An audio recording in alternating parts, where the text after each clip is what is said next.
Graça e paz, irmãos. No vídeo de hoje, eu gostaria de tratar com vocês a respeito dos dons de línguas.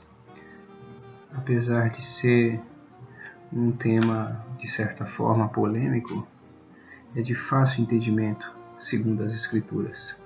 Lembrando sempre que eu tento trazer de forma mais simples e objetiva possível o que está nas Escrituras e o que as Escrituras dizem a respeito das nossas dúvidas, dos temas que eu apresento. Nesse caso, dons de línguas gera muitas dúvidas em várias pessoas e é um costume que tem sido aplicado de forma errônea no decorrer da história e muito fortemente usado nos dias de hoje. Então, sem muitas delongas, eu vou trazer alguns versículos no seu texto-chave, que está em Atos 2, e vamos ler versículo por versículo, que os próprios versículos desse texto definem que dom é esse e como se ocorreu esse dom e qual é o propósito dele. Vamos lá? Atos 2. E cumprindo-se o dia de Pentecostes, estavam todos concordantemente no mesmo lugar. E de repente veio do céu um som, como de um vento veemente e impetuoso, e encheu toda a casa em que estavam assentados. Veja bem, Jesus disse aos seus discípulos, isso pouco antes de entregar sua vida, que era para que eles permanecessem em Jerusalém até que sejam revestidos de poder, E nesse interim é fácil entender o que se passou naquele momento, até que no versículo 2, os servos, os discípulos e aqueles que seguiam a Cristo, eles estavam escondidos de fato, porque a perseguição naquele momento era muito forte contra os apóstolos e os seguidores de Cristo, chamados de cristãos. Jesus ainda não havia ressuscitado. E ele disse, permanecei em Jerusalém até que sejais revestidos de poder. Então o texto do versículo 2, ele fala que encheu toda a casa em que estavam assentados. Dá-se a entender que eles estavam reunidos num local à parte, não em praça pública, mas num ambiente fechado, Até porque, se eles fossem naquele momento para a praça pública, sem a descida do Espírito Santo, sem o revestimento de poder, eles seriam mortos pelos soldados de Caifás e também pelos soldados romanos. Vamos dar continuidade ao texto. E foram vistas por eles línguas repartidas como que de fogo, as quais pousaram sobre cada um deles. Olha que interessante esse texto, versículo 3. Quando você tem a ideia de línguas repartidas, as línguas como que de fogo, as quais pousaram sobre cada um deles, Você pode imaginar várias coisas, Que língua de fogo é essa? Que coisa estranha, Mas não, a Bíblia ela traz muitas referências em narrativas comparando Deus como um fogo consumidor, E Jeremias, livro de Jeremias 23, 29, diz que não é a minha palavra como fogo, pergunta o Senhor, e como um martelo que despedaça a rocha. Então, assim, esse versículo de Jeremias define a respeito dessa língua de fogo, É a palavra. Vou deixar bem claro aqui. é a palavra de Deus. Então essa língua que desceu sobre esse povo, até o presente momento em que lemos aqui, já traz referência na contextualização, principalmente nessa passagem de Jeremias, de que a palavra de Deus desceu sobre eles. A palavra de Deus, olha que maravilha. E com um martelo que despedaça a rocha, né? Não é a minha palavra como fogo? Pergunta o Senhor. E com um martelo que despedaça a rocha, a capacitação do Espírito Santo, né? Para penetrar, quebrar as rochas, os corações gelados, né? E como um fogo consumidor, né? Consumindo o pecado. O versículo 4 diz: e todos foram cheios do Espírito Santo e começaram a falar noutras línguas, conforme o Espírito Santo lhes concedia que falassem. Veja que o verbo aqui, que diz, e todos foram cheios do Espírito Santo e começaram a falar noutras línguas, né? Então aqui você parte para no contexto de mais de uma, né? Você não tem nem outra língua, então, noutras línguas, conforme o Espírito Santo lhe concedia que falasse. Então, já existe aqui uma diversidade, né? Não é somente uma língua, mas outras línguas. Versículo 5. E em Jerusalém estavam habitando judeus, homens religiosos de todas as nações que estão debaixo do céu. E quando aquele som ocorreu, ajuntou-se uma multidão e estava confusa, porque cada um os ouvia falar na sua própria língua. Então, assim, o versículo 5 diz que em Jerusalém habitava ali judeus, homens religiosos de todas as nações, ou seja, havia pessoas de todas as nações que estavam debaixo do céu. E quando aquele som ocorreu, ajuntou-se uma multidão e estava confusa, porque cada um os ouvia falar na sua própria língua. Veja bem o que o texto diz. Homens de várias nações ouviram um som, sombriamente, né? Ao qual chamou a atenção deles. Eles foram até o local onde ocorreu esse som e ali eles encontraram os que estavam falando noutras línguas. E o interessante é que cada um os ouvia falar na sua própria língua, o que o texto no versículo 6 diz. Esses estrangeiros ouviam eles falar na língua deles. E todos 6, desculpa. E quando aquele som ocorreu, ajuntou-se uma multidão. Estava confusa porque cada um os ouvia falar na sua própria língua. 7. E todos pasmavam e se maravilhavam, dizendo uns aos outros: pois que não são galileus todos esses homens que estão falando? Como, pois, ouvimos cada um na nossa própria língua em que somos nascidos? Então, o 7 e o 8 confirmam o seguinte: esses homens eram estrangeiros.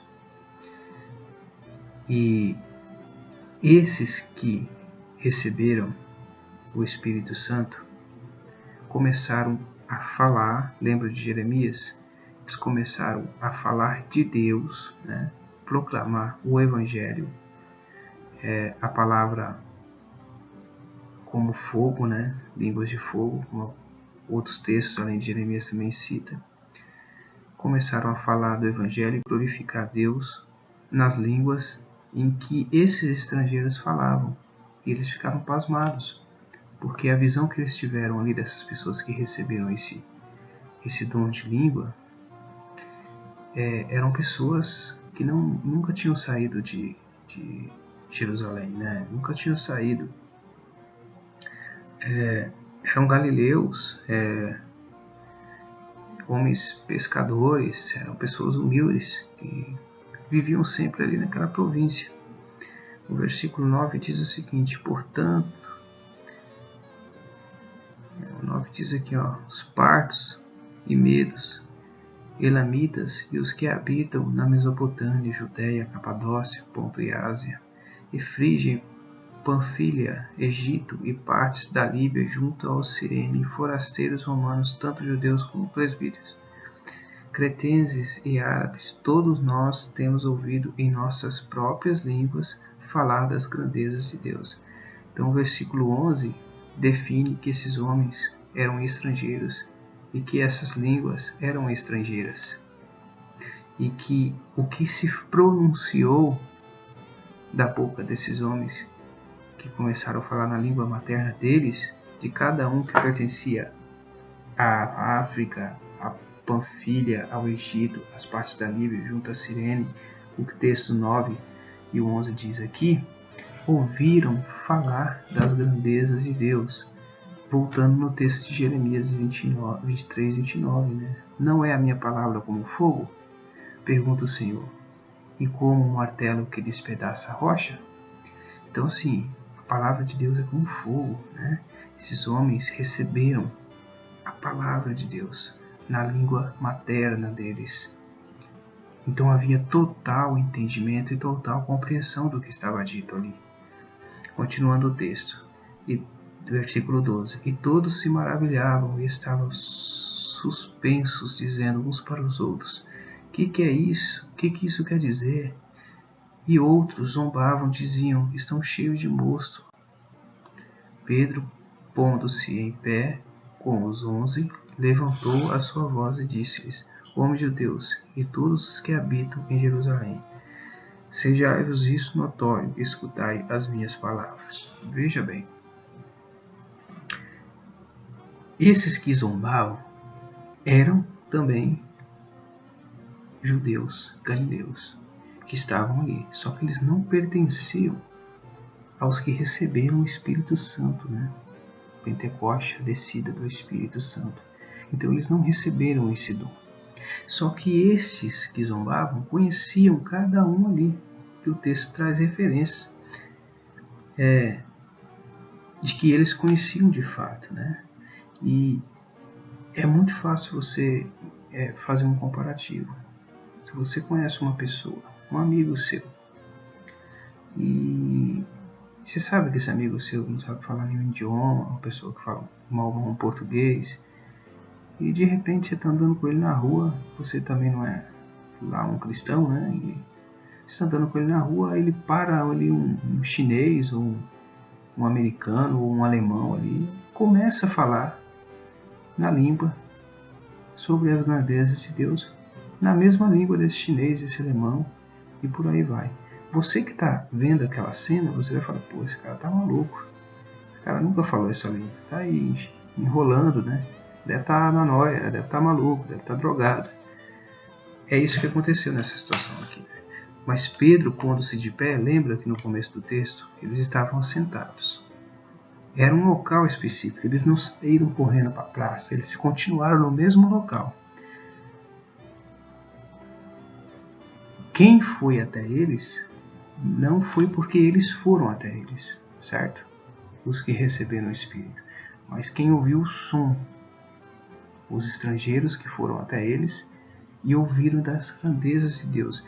Então Pedro, porém, pondo-se em pé com os 11, levantou a sua voz e disse-lhes, homens judeus e todos que habitais em Jerusalém, sejai-vos isso notório, e escutai as minhas palavras. Esses homens não estão embriagados, como vós pensais, sendo a 3ª hora do dia. Mas isso é o que foi dito pelo profeta Joel. E nos últimos dias acontecerá, diz o Senhor, né? Que do meu Espírito derramarei sobre toda a carne. E os vossos filhos e as vossas filhas profetizarão. Os vossos jovens terão visões. E os vossos velhos sonharão sonhos. E também do meu Espírito derramarei sobre os meus servos e as minhas servas naqueles dias, e profetizarão. E farei parecer prodígios em cima do céu e sinais embaixo da terra. Segue fogo, vapor e fumo. Veja bem, então Pedro ali lhe traz a profecia que foi entregue pelo profeta Joel. Isso é no Velho Testamento, antes de Cristo mesmo, né? todos conheciam, ali os judeus conheciam a profecia de Joel. Era um profeta respeitado. E ele entrega dizendo que ali se cumpriu as grandezas de Deus, que é a descida do Espírito Santo. E o interessante é que ele fala que profetizarão, né? Veja bem, o termo profetizar aqui é proferir, né? Ali eles estavam profetizando. O que é a profecia maior da Bíblia? É Cristo, não é isso? Mais de 2000 anos atrás, esses homens ali começaram a dizer que Cristo veio, cumpriu as profecias dos profetas, morreu, iria ressuscitar e ressuscitou no terceiro dia.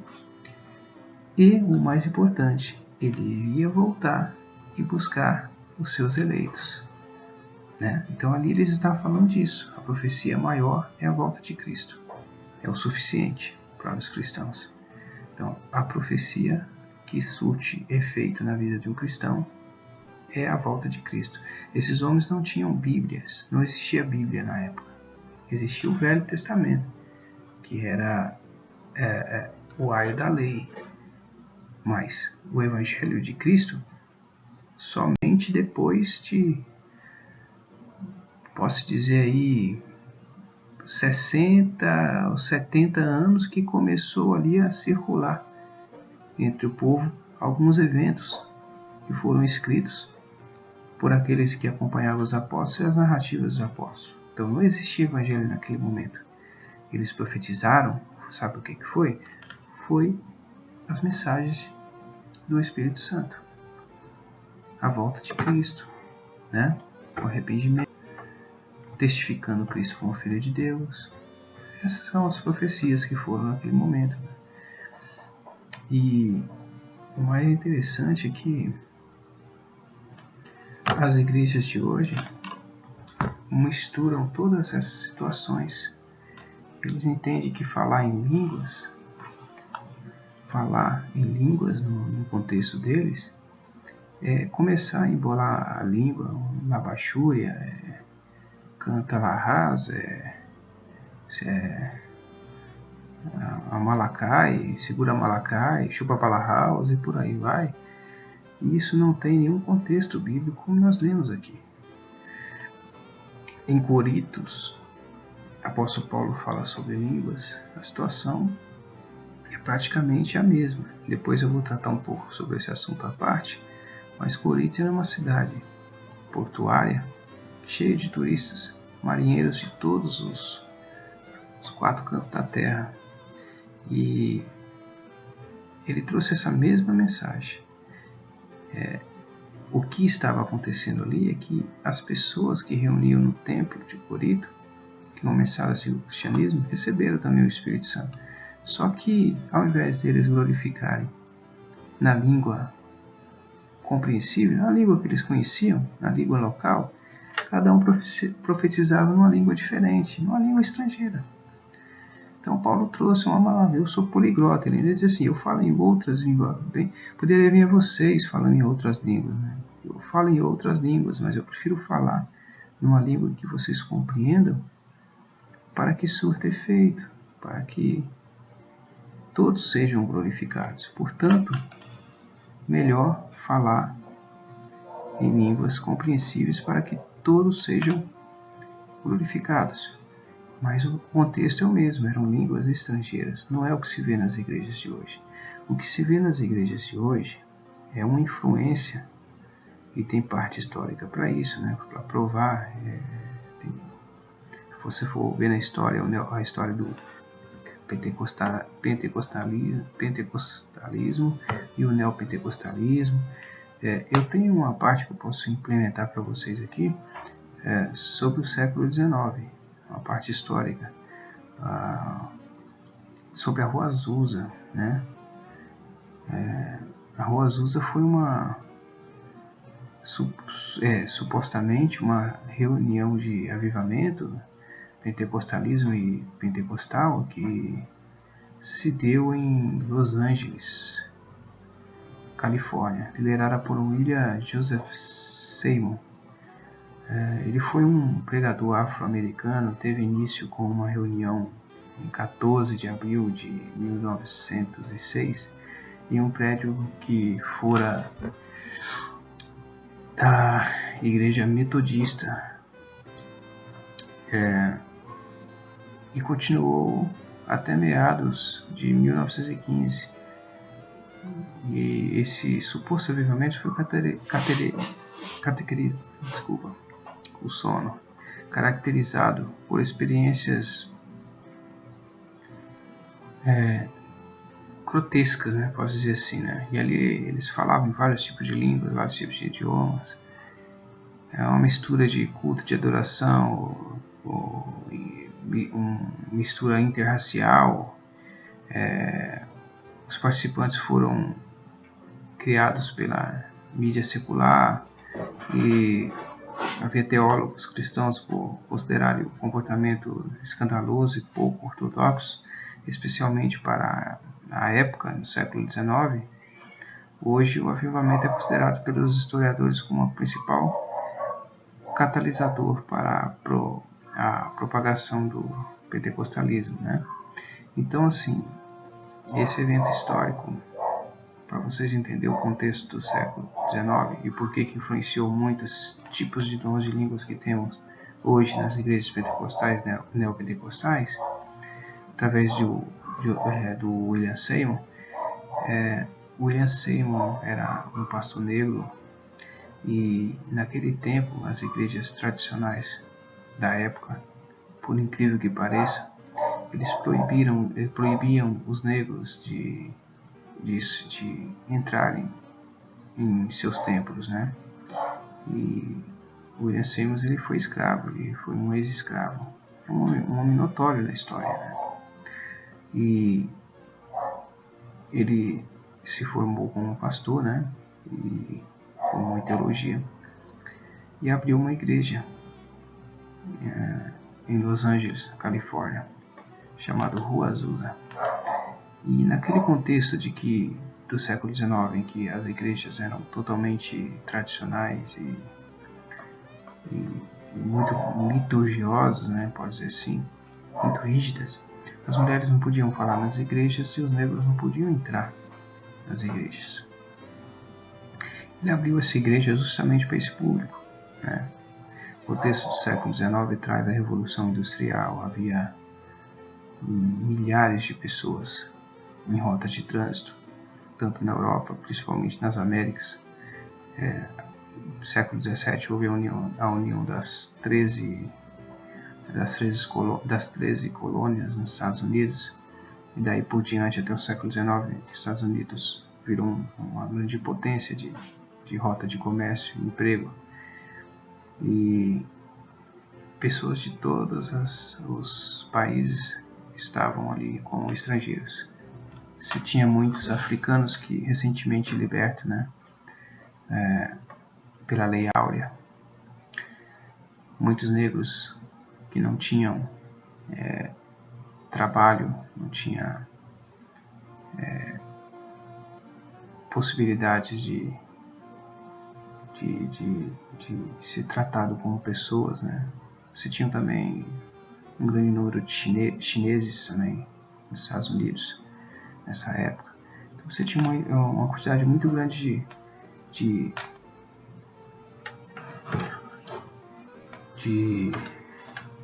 estrangeiros, né? E pessoas que não tinham seu valor reconhecido diante da sociedade.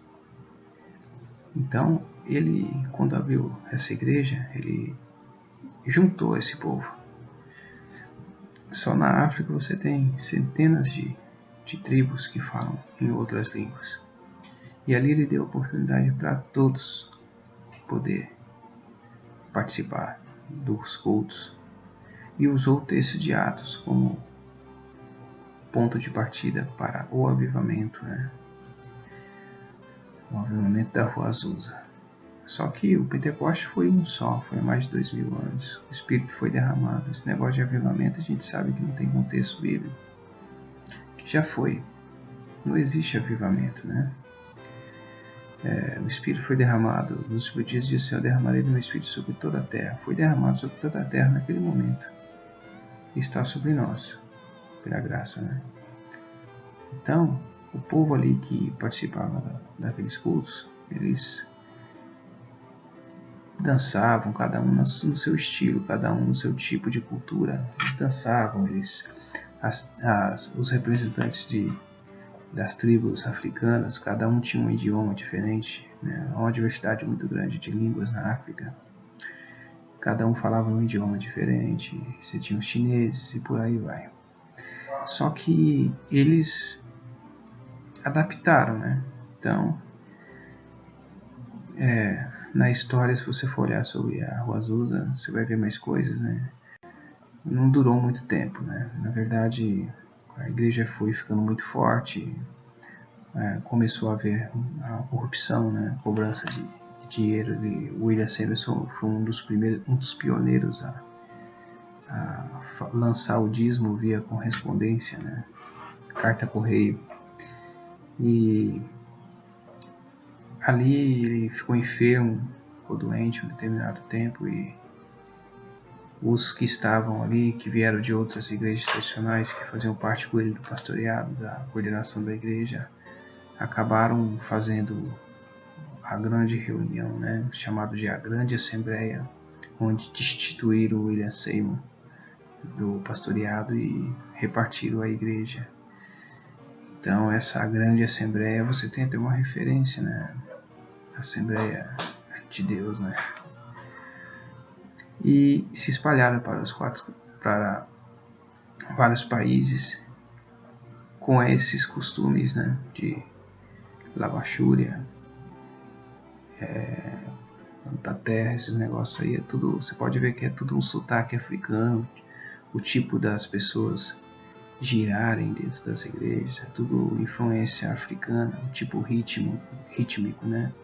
Por isso que pegou bastante aqui no Brasil, também aqui nos países vizinhos, no México, né, que é vizinho dos Estados Unidos, você tem esses costumes muito fortes, esses tipos de culto, né? Mas biblicamente não tem nexo nenhum,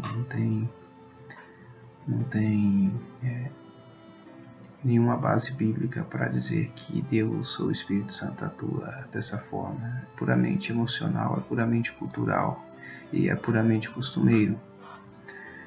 Nesse caso aqui dos dons de línguas, está provado em Atos 2 em que essas línguas eram línguas estrangeiras. Da mesma forma em que